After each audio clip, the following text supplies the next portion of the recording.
He's an actor, a writer, a producer, and oh yeah, he used to be WWE's director of security. Ladies and gentlemen, please welcome Jimmy Noonan. Or Jenny. Or Jenny. Jenny Noonan works. That's what we call a little bit of a tongue twister in the business. So, Jimmy, how are you doing? Thanks for taking the time for being with us. Well, I'm a little. You guys got heat with me right off the bat because you're into my Shark Tank time. Shark Tank is on right now. We're at the 8:30 mark. Damon's about to make an offer on a cup, and Cuban's going to come over the top of them. I think Lori's actually going to do the job and put them both over, but I'm not sure right now. So if we could move this along, I'd appreciate it. To Shark Tank time.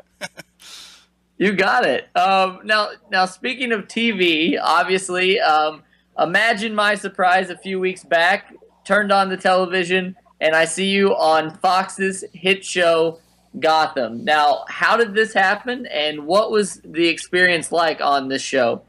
The experience was wonderful. The problem was that a lot of my stuff ended up on the editing floor.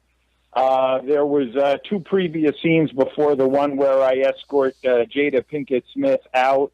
It was nice because people who know me and wrestling fans got to see me, and a lot of people commented on. Even a couple of wrestlers, John Hugger, Stamboli, made a comment, and a couple of other guys made comments. Hey, it was good to see you on TV. But for the most part, all my stuff ended up on the editing room floor. And hey, listen, that's part of the business. I was also on a show called Allegiance the week before that. I was pretty hot in last December in the biz, so I did 2 shows back to back. And guess what? Allegiance just got canceled. So. My comeback into the TV business after doing L.A. Law years ago and then New York Undercover and Sex and the City and the Cosby Mysteries hasn't been that wonderful. But, we're going to keep on chugging. Life is good. All right, Jimmy, now is there anything you're currently working on maybe or, something else that we could probably see you on down the line on TV? Well, there's 2 things that are very close to me. First of all, I'm somewhat of an advisor right now. I'm in an advisor capacity to 2 gentlemen from Tennessee who wrote a wonderful and actually made the movie's made. It's in the can. It's ready to go. It's called The Masked Saint, and it is a wrestling movie, believe it or not. And if I was to put it in one line, I would say. He's a preacher by day and a professional wrestler by night. And that's the movie. That's the theme of the movie. It is a faith-based movie, and they are very excited about it. They put a lot of movie. I will tell you one thing about the movie. I am one of the few people on the planet Earth who've seen the screener. I've watched the whole movie. The wrestling is across the board the best wrestling I've ever seen in a movie. Across the board, the good versus evil, the 2 main characters, and then a bunch of guys in between. But the 2 main characters, the priest and then the bad guy, the heel, the best wrestling I have ever seen in a movie. The other thing, and that's called The Masked Saint, and that will be out sometime this year. The other thing, and more importantly, is the Martha's Vineyard affair. 25 years ago, I went to Martha's Vineyard with my sister Peggy, and Peggy was very hot at the time.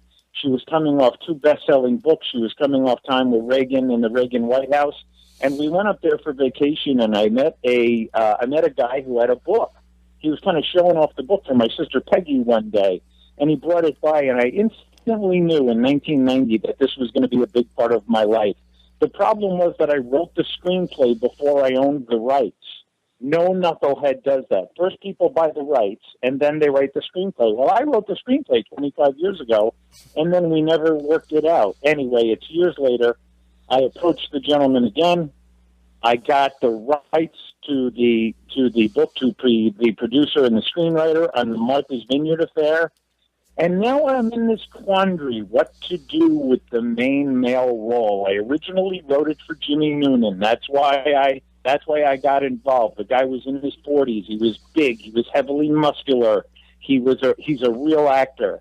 And now I'm too old to play the role. So what do? Who do I offer it to? Well, I kind of quasi-offered it to a former WWE world champion who shall not be named right now.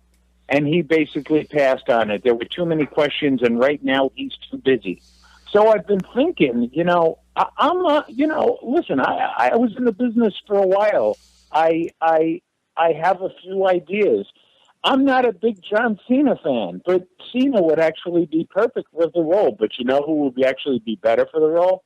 I see Triple H as the lead in my movie.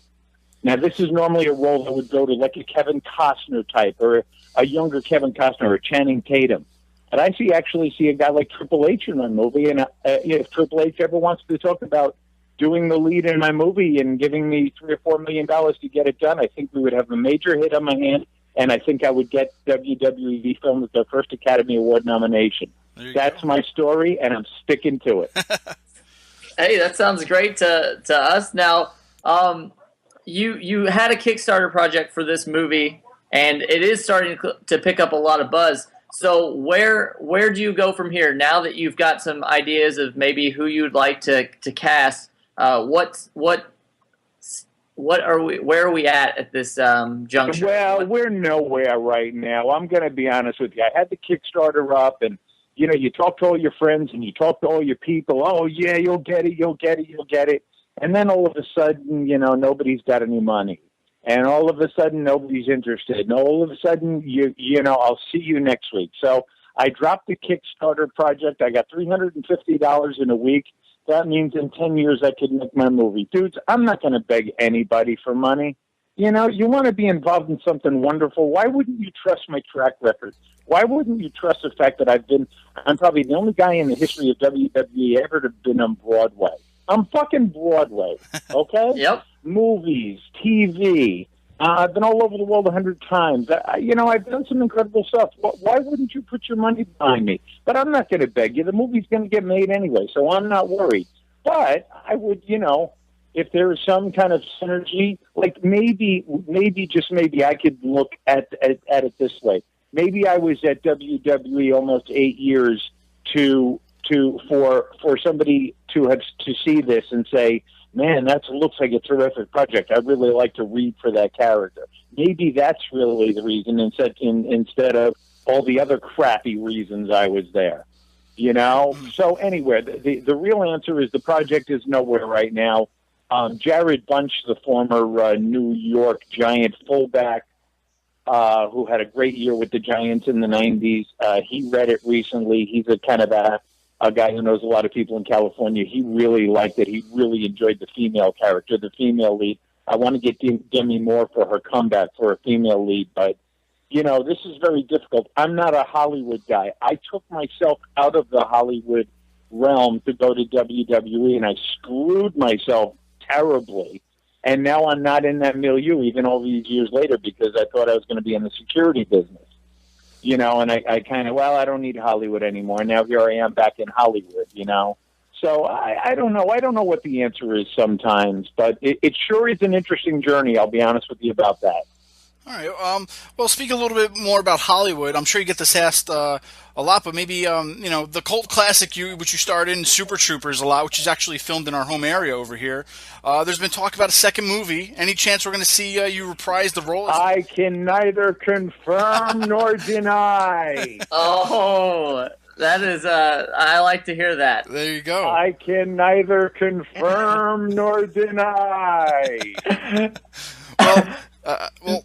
Either way, I can't wait for the second movie. Non-disclosures and confidentiality, baby. Isn't it a beautiful thing? It is. It is. That's highly. I'm just going to say that that's exciting for me, whether it's what I want it to be or not. But when you go about doing these things, whenever you see something like Gotham pop up, or the movie you talked about, The Masked Saint, or even the Martha's Vineyard affair.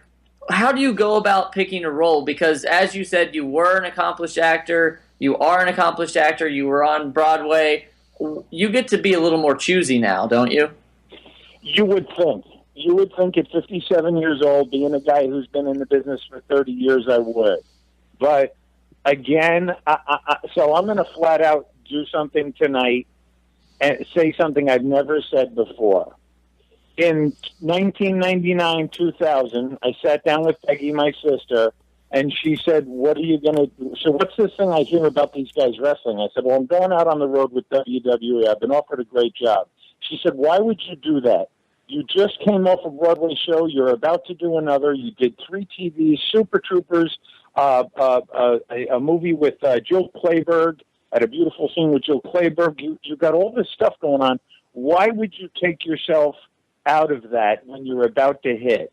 And I made the worst decision of my life. I made what I am clarifying right now as the biggest mistake of my life by choosing to go out on the road with WWE. The biggest mistake of my life. I can say this with full clarity 7 years later, looking back. And the reason I say that is because you would think by now I would be the type of guy who could choose my roles. But guess what? I set myself so far back, and I pulled myself behind the 8 ball, behind the cue ball, so the 8 ball, whatever it's called. I set myself so far back that now I'm just a guy who will take the dregs. I will take anything to get a SAG check, to make SAG money so that I get SAG insurance at the end of the year.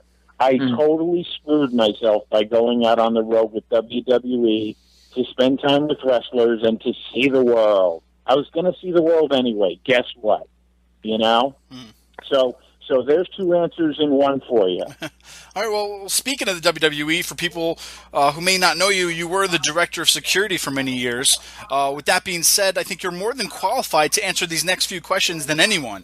Well, today, the news broke that Larry Zbyszko would be inducted into the WWE Hall of Fame. What are your thoughts on the WWE Hall of Fame in this year's class? I have no problem with Mr. Zbyszko. I don't know him. I do know when I first started watching wrestling in the early '80s, he was a prominent heel. I think he paid his dues. I think he worked the territories. I think he got where he got the hard way, and I think for that he deserves it. Rikishi in the Hall of Fame, is that one of the guys who's getting in this year? Yep. Yeah. Okay, so if Rikishi is in the Hall of Fame, a guy who barely got on the show every Monday and Tuesday night, you got to realize when Rikishi was there, never mind, let's say just while I was there, okay? While I was there, you had Steve and Rock, and you had Hulk, and then you had NWO come back. Then you had the Hardys, and then you had Edge, and you had all the luchadors, or what do you call it, the middleweights, or what were they called at the time? Cruiserweights. Right? Yep. Then you got Angle and Taker and Batista coming up with Cena and Orton and Shelton Benjamin and Edge and Chris Jericho and Brock and Billy Goldberg coming in. So you don't even have, and never mind Eddie and Benoit. Come on, you don't even have a spot for Rikishi on the show that night. Get it? Yeah. You don't even have a spot for Rikishi on the show. Yet Rikishi's going into the Hall of Fame? Are you kidding me? For what? A gimmick? Yeah. Or some kind of weird familial history? Now, I'm going to get some heat for this. Rocky's going to hate me forever. Reigns will hate me forever. The whole Hawaiian, Eki. I think Eki had more potential to be a Hall of Famer than Rikishi. What was Eki's gimmick?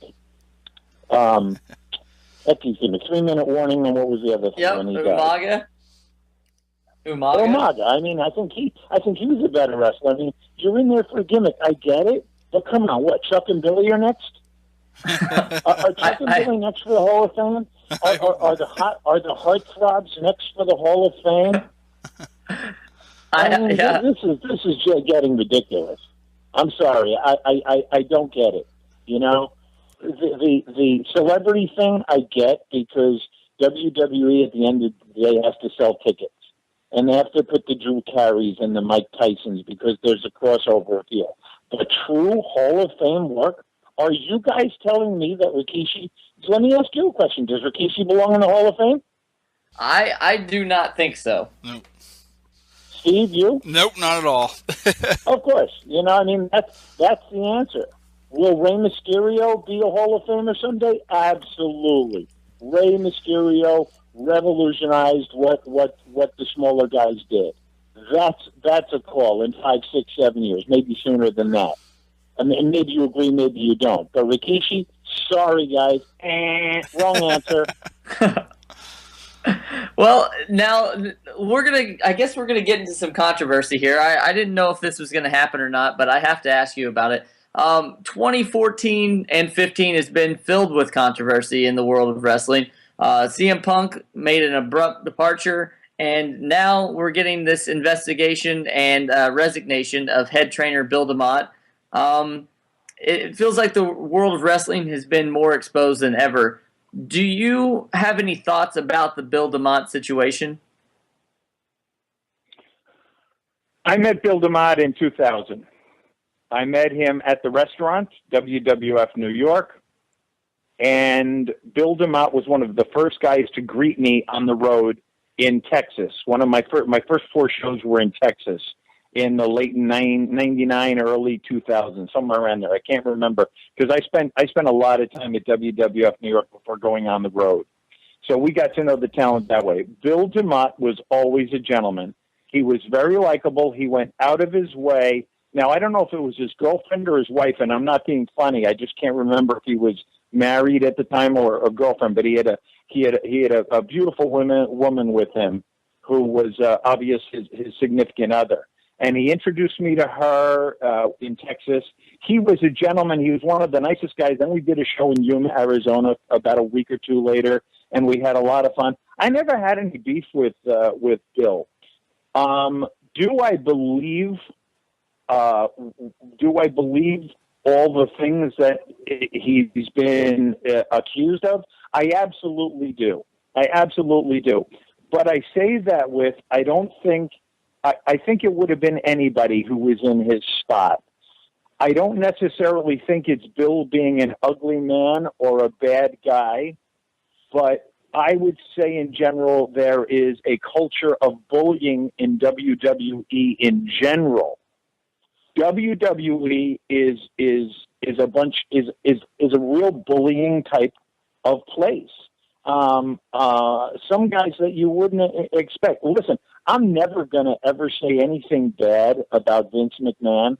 Mm-hmm. Vince McMahon, I got to see the world on Vince McMahon's dime. I got to eat a lot of steak on Vince McMahon's dime. I got to live in a big house on Vince McMahon's dime. I'm not going to say anything bad to him. I will say that one night in the back of a limo, for some weird reason, coming back from Safeco Field the night before WrestleMania, I don't know, WrestleMania 18, what it was, coming 19. Back from Safeco Field, that he almost tried to intimidate me, and he was just staring at me with this weird thing while he ate a protein bar because he went over his match with Hogan that night, and I knew it was going to be an epic match, but it was just this weird moment we had, and I knew what Vince was trying to do. I am a man. I'm a fighter. I've been a fighter all my life.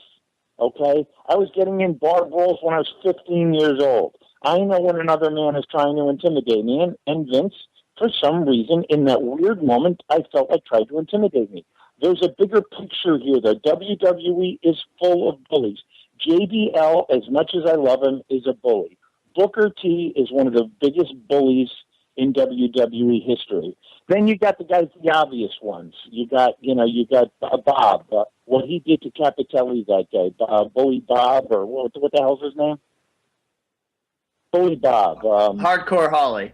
Hardcore Holly. What he did to Capitelli that day on Tough Enough, Matt Capitelli, was despicable. It was despicable. It was embarrassing to be a man to watch that day. Picking on a young kid who's nervous and on TV, and just because you can physically intimidate him and mentally mess with him, you do that. And that's the bigger picture. You know, I got bullied out of WWE by a guy in the office, a guy who was supposedly my boss. I was on the road with WWE. Johnny Laurinaitis and Vince and Steph and Hunter were my bosses. I had no beef with them. I had no problems with them. But because of this guy in the office and because of people like Booker, I got bullied out of the job. Booker knew I was Dave Bautista's guy, and Booker didn't like me. Booker also didn't understand that I was a single guy on the road enjoying the fruits of my singleness on the road. And there was this air that, I was doing all these things wrong and I was giving people information about our hotels and all this crap. Somebody threw an egg, a German in the 400 section. They're using the Nigger chant. That's how Germans treat blacks. No. In Frankfurt, wherever we were in Frankfurt, we were summoning German, and they're going Nig. They're using the N word, and then somebody throws an egg out, and it's in the 400 section at about 100 miles an hour, comes flying back her head. And Booker cut a promo on his security guy. Booker cut a promo on his security guy who'd been there for 8-9 years, me, in front of thousands of Germans, and then did it again backstage in front of the boys, and then did it again at the hotel later. Why would you do that to your security guy? There's no reason for it, but because I was Dave's guy, and because I was, there was some type of idea that I wasn't doing my job, and Charmel almost got hit by an egg in Germany where they hated Booker and the whole King Booker gimmick. Now I'm a bad guy. It's a bullying type of culture. Mm-hmm. Is Triple H a bully? No. Was Dave a bully? No. Was Eddie a bully? No. I don't even think Big Show's a bully, and I don't think in his heart, Vince is a different kind of character.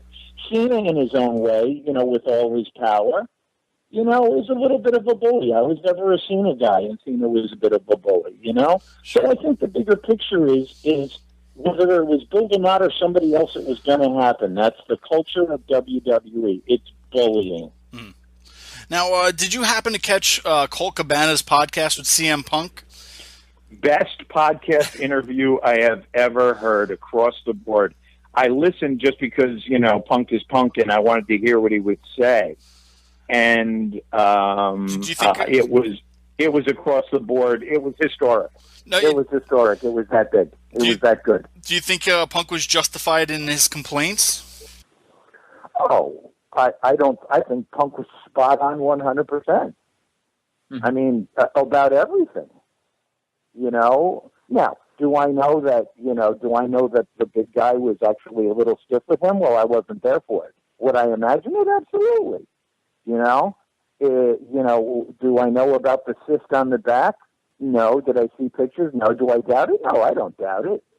I used to watch Little Dr. Rios. Probably the best doctor WWE ever had. Dr. Rios, Dr. Louis Rios, the best. And I used to watch him clean the pus out of Hardcore Holly's elbow 2-3 times a week because he had a staph infection on his elbow. But Hardcore Holly, he wasn't going to take any time off. I mean, it's a brutal business, guys. I mean, people don't even get how brutal the business is. I could tell you stories how every guy that I was with for 8 years, 9 years suffered. I could tell you a story. And I could tell you a lot of other stories, too. I always warn, if there's ever going to be any reprisals from WWE about some of the things I say, I just like to remember them. I know a lot of shit. No, it's not a threat in any way. But if there's ever any reprisals to me, I know everything about everybody, and I think they forget that I was on the road all those years with those guys while those shitheads were sitting in the office.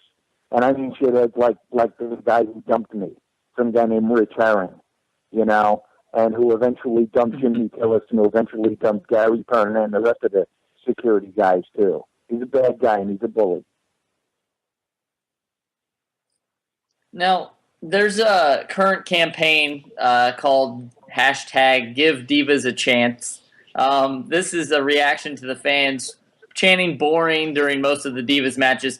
You were there for a different time. You had some really top talent. This is when Lita and Trish were main eventing Raw. What do you think about the current crop of divas in the WWE?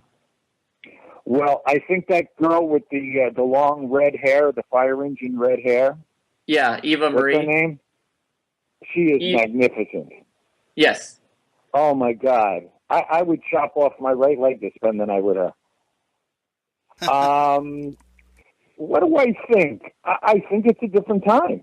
I think it's a different time. I mean, the Bella girls, they're cool. They're on TV. They're making major money. I mean, they're making a lot more money doing the Diva show than they are at WWE. I'll tell you that right now. Yeah. There's no doubt about that. I know what Melina was making when she was the champ at WWE. Mm-hmm. Okay? But yeah, I was there for Tori, Keebler, and Ivory, the end of China, Lita, Trish. I mean, I was there for some God awfully hot, bodacious, wonderful women, and then they went into the Diva search. Hello.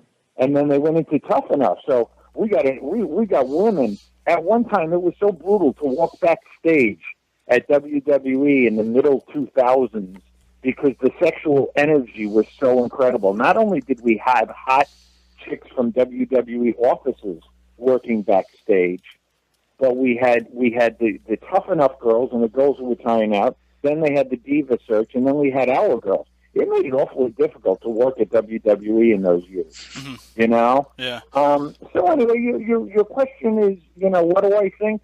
I think they're fine. I don't know Paige. I don't know AJ. I don't know, those other, the twins. I'm happy they're making money. They're in a tough business. Anybody who gets to the top of that business, and anybody who's thriving, and anybody who's making money, God bless them, because they've achieved something that's next to impossible. It's probably easier to hit the lottery or get struck by lightning than it is to become an over WWE diva. Sure. Now, Jimmy, who are some of your favorite in the business right now, and who are some people you look at and just wonder, why are they even there? I've never understood the whole Daniel Bryan thing. Yeah. I've never understood that. That being said, I think he's a nice kid, but I never got. You got to realize that when I was there, Bryan and Austin Aries and Colt Cabana and the other guy who came over at the same time but didn't make it at WWE came over with Bryan Danielson. Nigel McGillicuddy or something? Yep. Nigel McGuinness. These guys were all guys who WWE locked in the laundry closets to do dark matches when we were in their towns. Mm-hmm. They got no respect. The guys, bullied them even more. And they were doing dark matches and squash matches. And now it's 10 years later, and they're all the top guys at WWE. To me, it's shocking. So look at it this way. I talked about the guys who let's look at 2002. Okay, Rock, Stone Cold, Rocky, Angle, Edge, Dave, Cena, all these guys. Where would Daniel Bryan wouldn't have been even able? Eddie and Ray and Benoit, they wouldn't have been able to get a dark match. Do you know what I'm saying? Yeah. Like if it was back then, Daniel Bryan wouldn't have been able to get a dark match in 2002, 2003, 2004, 2005, and then it rises to the top. It kind of tells you a little about the business. I know I'm crapping on him a little bit, but he's a very average size, a very, very average charisma, and they talk about great technical wrestlers. I was there when Kurt Angle, Eddie Guerrero, and Chris Benoit were there, man, and Brock and everybody else. Does it get any more technical than that? Yeah. He's a great technical wrestler. I don't know. I just don't get it sometimes. I just don't get it. Punk, on the other hand, is a different beast. Punk would have made it in the 50s, the 60s, the 70s, the 80s, the 90s, the 2000s, and 2010s. Punk was an anomaly. Punk came along, and Punk's just got something that people like. Punk was going to make it anyway. As far as everybody else, Reigns has a good look. I don't watch. I mostly catch snippets on the internet. Reigns has got a good look. What happened to Ryback? Didn't there used to be a wrestler at WWE called Ryback? Yeah. Yeah. I mean, God almighty, they have so much into him. And I don't know, is he getting hurt? I don't really even know what the hell is going on with Ryback. But, I mean, great muscular presence. Sheffield, I think. Is that his name? He came up with the Tough Enough? He came up with Pewter. And Tough Enough. That's a long time ago to make, to still be in this business and to still be, have his physical prowess. Some of these other guys, I don't know who Seth Rollins is. He looks good. Ambrose, I kind of like. He's got that weird look. None of these guys are huge, and I'm I'm used to the more bigger, more muscular wrestlers. You think of Big Show and you think of Triple H and Mark Henry and Dave and guys like that. Even Cena. I mean, Cena to Cena. Cena's one big block of muscle, and now these guys, there's very few of them. Roman is a big guy, and the other guys are muscular, but they're not those size guys that Vince loves. It's not those typical size guys. But God bless them. I don't follow it, to tell you the truth. I mean, I'm interested now that Mania is coming up. I don't get that Sting is in one of the main events. I mean, I don't. I never really got the whole Sting thing. I'm not saying he's not a giant in the business. He's just not a giant in the WWF, WWE business. Yes. He's a WCW guy, and before that he was with the Ultimate Warrior in the territories. So I never really got that. But listen, if the end result is that Paul Levesque has a great match with him, then I'm all for it, because I've always liked Paul. And Paul was very good to me, and I think he's one of the greatest of all time. Hey, now, you kind of mentioned a gentleman, CM Punk. We talked about him a little bit earlier. What do you think his chances are getting into MMA? I know that you are you watch MMA and you know quite a bit about it. So, how do you think he's going to fare? Well, he's a naturally tough kid. He's got a lot of things favoring him. Mm-hmm. He's a tough kid. Anybody who gets in a WW ring is a tough guy. Mm-hmm. Okay, and I could tell you all kinds of stories about why that's 100% true. He's been through it. He's been through the training. He's been not through MMA, but he's been through WWE. He's been through the training process. He's achieved a certain amount. Mm-hmm. He's got a bit of, I believe, I don't know him that well. I was there when he was there, but I don't know him that well. I believe he's got a bit of a chip on his shoulder, which is always a good thing. I think he wants to prove a lot of people wrong, and I think he's extremely determined. That being said, I think he's in his late 30s now. Uh-huh. I think he might be 38. I think it's a little, late to get in the business. Do I think he would be a good fighter? Yeah. Do I think he'll be a great fighter? I can't see it, but it wouldn't surprise me. And it's almost weird that I'm putting him over, because I've never been a big fan. But after careful consideration and after listening to his interview with Colt, I like the guy more. I never really disliked him. It's just that some guys you gel with and some guys you don't. Cena, I never gelled with. I was there for years. I watched him come up. I was there long before him. He was never particularly respectful to me, whereas other guys were. And maybe CM Punk I was only with maybe for a year, and he was the low man on the totem pole. But for the most part, I think he's a tough kid. So God bless him. Anybody who gets in a cage has the biggest balls on the planet Earth. You get in a cage, you're a tough guy. Yeah. Awesome. Now, we take our jobs here pretty seriously. We did our homework and found out that you are not the only famous Noonan out there. Your sister, Peggy, which you mentioned earlier, is also pretty famous. What can you tell us about your sister? Well, in right-wing politics, most people wouldn't even know who Peggy Noonan is. But in right-wing politics, especially the Reagan years and the Bush years, and in terms of people who watch politics on TV and how it plays out, my sister is huge. When people find out that Peggy Noonan is my sister, they don't want to talk about WWE anymore, and they don't want to talk about Super Troopers anymore, and they definitely don't want to talk about the Martha's Vineyard affair. All they want to do is put over my sister. Peggy will go down as at least the greatest female speechwriter in history, and probably one of the top 10 speechwriters in history. And we are talking about speechwriters by the name of Abraham Lincoln and Ted Sorensen, who wrote the not Teddy Roosevelt, the John F. Kennedy speech. Mm-hmm. Ask not what your country can do for you, ask what you can do for your country. Peggy Noonan wrote the famous Boys of Point du Hoc speech, the 40th invasion of Normandy speech for Ronald Reagan. She wrote the Challenger speech for Reagan and quoted the words, brought the words to the forefront. They left the surly bonds of earth to touch the face of God.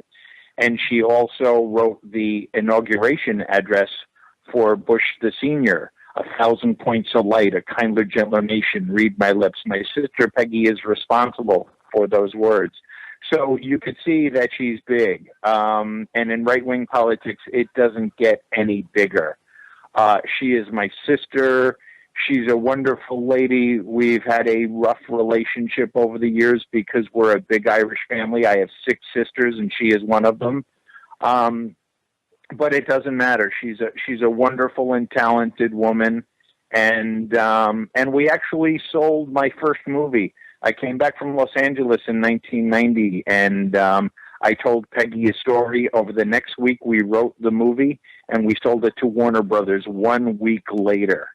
It was called either a Jersey Story or a Jersey Christmas. I think we changed it to a Jersey Christmas, and it's been sitting on a shelf for 25 years. Which is what happens to movies sometimes. But she's an amazingly talented woman, and thank you for asking about her. And most people wouldn't put us together. As a matter of fact, one day in the New York Post, there was a story about me and her, and they called me Peggy Noonan's little brother.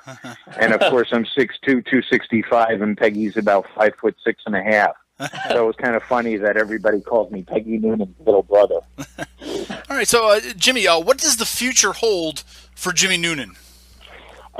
Dude, kick ass, take names. 2015 started off with a blast. Life, I've exceeded all expectations. I should have been dead 30 years ago. May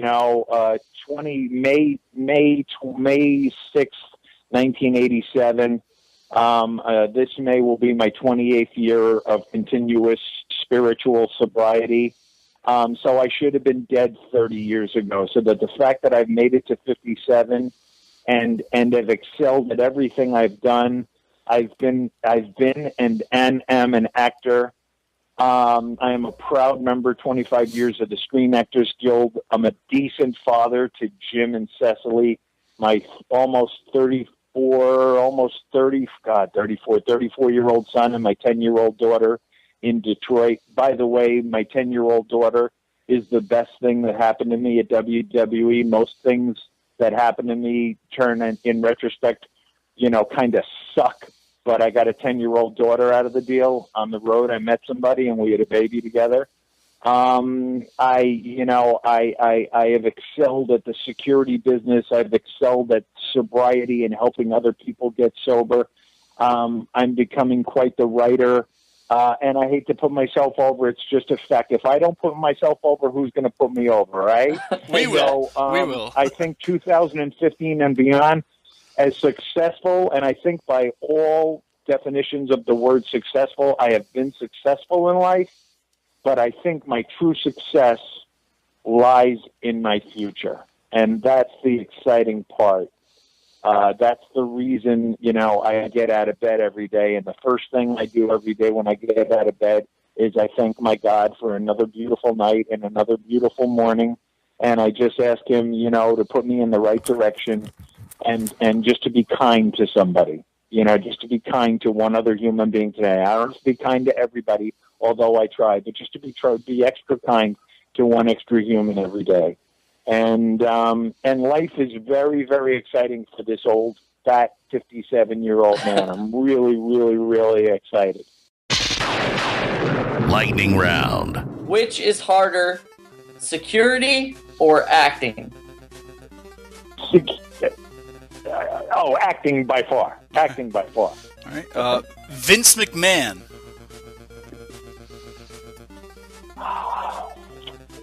You know what?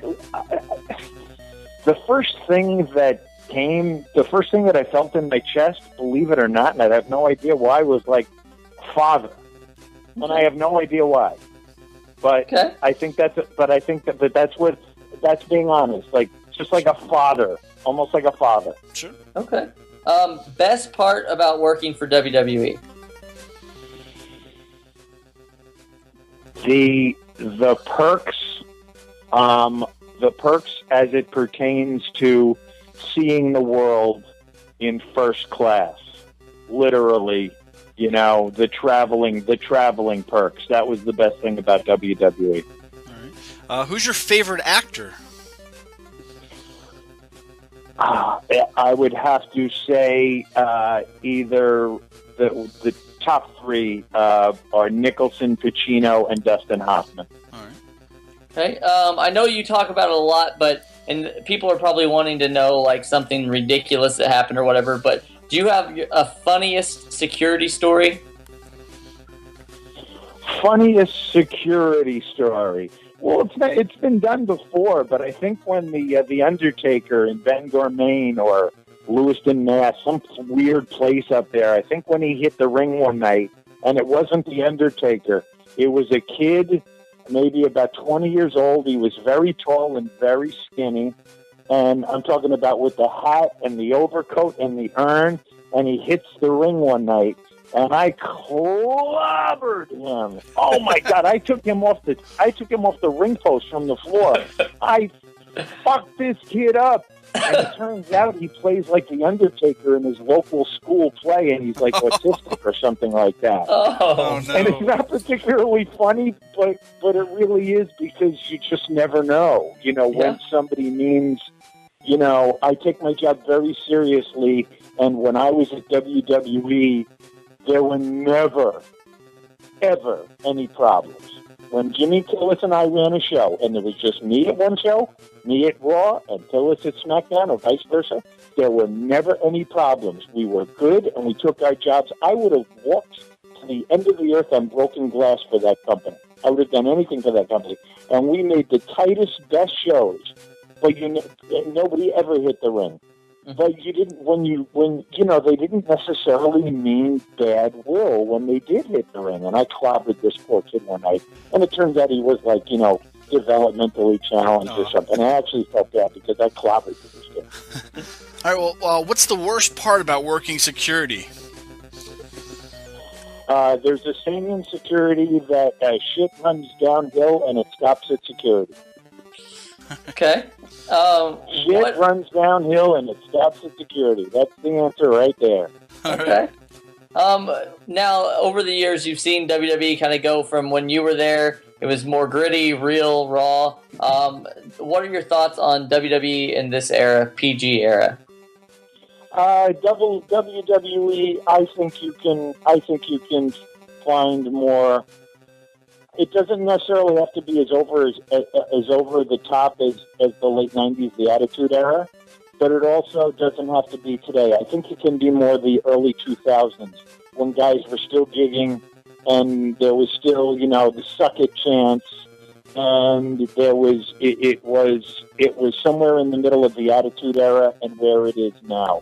I think that's what works best, and I think that's what's best for business, because the guys are going to still take their kids to the show. They may not take their daughters, but they'll definitely take their little sons to the show, and they're going to take all their friends to the show to see John Cena and to buy hundreds of thousands and millions and trillions of dollars of John Cena's merchandise. They're still going to do it without this PG stuff. That's where I'm with Dave Bautista on that. That I disagree with the PG. I think that the early 2000s was just fine when there was still blood, and it was sometimes real, when you were Ken Kennedy and you were getting opened up the hard way, or you were, Eddie and, digging too deep and hitting an artery. I mean, that's some exciting stuff. Blood can be extremely effective sometimes, and I think that only enhances a story.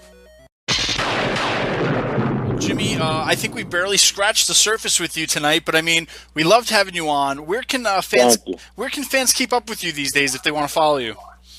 I think I'm just I'm doing more Twitter these days. I mean, I've always been on Facebook, but I'm doing more Twitter. Mm-hmm. So it's just Jimmy, JIMMYNOONAN at Twitter. There's going to be some things to come, and I will let you know. I will tell you guys that I do a lot less of this stuff these days. I get offered all the time to do podcasts, but I do remember this slim redhead ringside for a lot of years, and I remember you as being a good kid, Jonathan, right? Yes, absolutely. Yeah, I just remember you being a good kid, and when you contacted me, I kind of knew your name. Again, I don't do this much. I'm pretty much done with WWE. And after I said a couple of things tonight, I'm going to be totally done with WWE. Just in case anybody picks this up. And then, read some of the things, what I said about bullies and a couple other things, and calling Rich Herring, the guy in the office, an asshole, which he's a total asshole, because he's like Vince's main guy up there. But I don't care. I don't know if I'm going to be alive 5 more years or 30 more years. And guess what? My time was due to finally say something, but I would only do it in the right milieu.